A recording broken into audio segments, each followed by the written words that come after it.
સુરતી સમાચાર છે। મેટાસ હોસ્પિટલમાં મહિલાના મોતને લઈને વિવાદ સર્જાયો છે।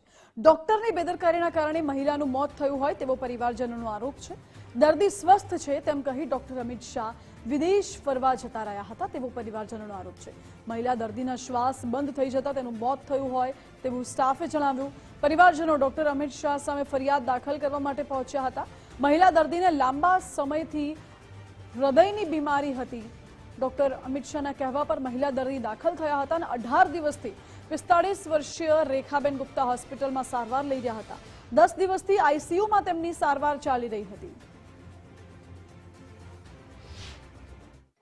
केस मारी सासू केस क्रिटिकल करीने जे डॉक्टर पेला अंदर जे स्टूडेंट हता बधा मेडिकल स्टूडेंट ए लोकोना अंडर में ए केस सौंपीने ते चाल्या गेला। जे मेडिकल स्टूडेंट हता एक मेडिकल स्टूडेंट हता ने एक पेली रीचा अने विक्रम आ बंनेना हायर करेला हता। आ बंनेने ज्यारे हायर करी तेमां पण अમને कई वस्तुनी जाण नहीं हती के तमे आ मैडम ट्रीटमेंट करशे। अमने ए वस्तुनी पण अमने जाण नहीं हती। ज्यारे चाल्या गयाना 3 દિવસ પછી अमने आ वस्तुनी खबर पड़ी के નથી आया ने एमनो केस धीमे धीमे क्रिटिकल करता करता आज 20 દિવસ થઈ ગયા છે ને 20 દિવસ આજે કાલે રાત્રે એ લોકો વેન્ટિલેટર પણ બંધ કરી નાખેલું હતું ને આજે સવારે 3 વાગે મારા સસરાને કહે છે કે તમારું પેશન્ટ